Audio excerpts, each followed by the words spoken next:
Ever wondered why INFJs, one of the rarest personality types, tend to have fewer friends? These introspective individuals, often seen as enigmatic and complex, hold unique perspectives that set them apart from the crowd. Could this be the reason for their limited social circles, or is there more to this mystery? Well, today we unravel the 11 reasons behind this intriguing phenomenon. First off, INFJs are introverted, meaning they prefer their own company to social gatherings. It's not that they dislike people, but rather, they find solitude to be a source of energy and rejuvenation. This inherent introverted character may make it seem as if they have fewer friends, but it's more about the depth of connection they seek. The second reason lies in their high standards for friendships. INFJs are not interested in surface-level bonds, they crave profound connections. They seek friends who will understand them at their core, who will appreciate their complex inner world. This selective approach naturally limits their circle of friends. Finally, the third reason is their need for meaningful conversations.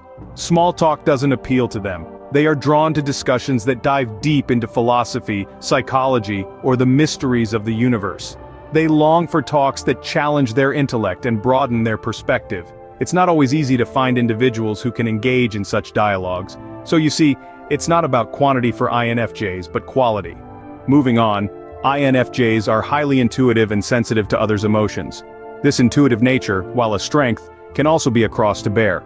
They often absorb emotions around them, experiencing others' joy, pain, or stress as if it were their own. This emotional saturation can be draining, causing them to retreat and recharge, which can be misinterpreted as aloofness.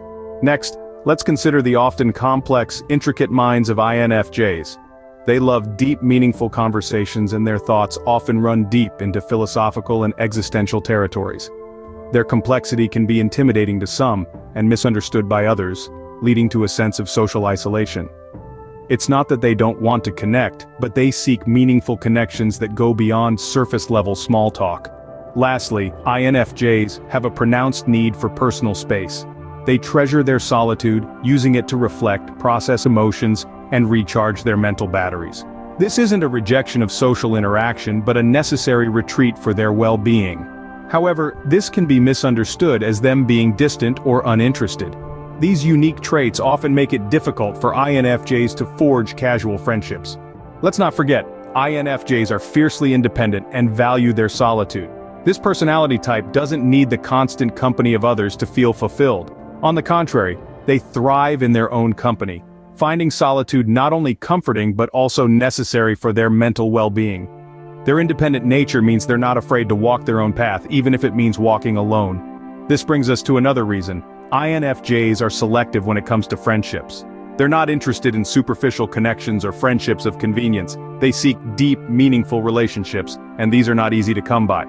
The process of getting to know someone on a profound level takes time, and INFJs are patient. They're willing to wait for the right people to come along, rather than settling for less fulfilling relationships. Remember, INFJs are not antisocial, they're just different.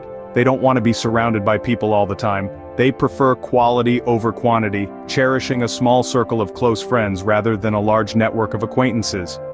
INFJs don't just let anyone into their circle. They choose their friends carefully. Lastly, INFJs are often seen as old souls and have a preference for one-on-one interactions. This brings us to the 10th reason why INFJs tend to have fewer friends. Their old soul demeanor often sets them apart from their peers. They possess a depth of understanding and a wisdom that is unusual for their chronological age. This can sometimes create a gap, making it challenging for them to relate to others of their age group who may not share the same insights or experiences. Moving on to the 11th and final reason, INFJs have a distinct preference for one-on-one interactions over group settings. They thrive in intimate settings where they can focus their full attention on the other person. This allows them to better understand and connect with the individual on a deeper level. In contrast, group settings can feel overwhelming and superficial to INFJs, preventing them from forming the meaningful connections they crave.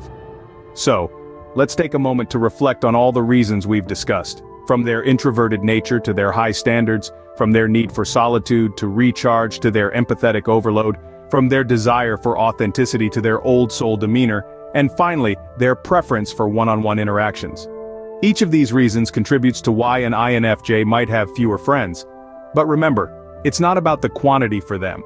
INFJs are more about the quality of their relationships. They seek depth, understanding, and authenticity in their interactions. So now you know why INFJs have fewer friends. It's not because they're antisocial, but because they value deep, meaningful connections over superficial ones.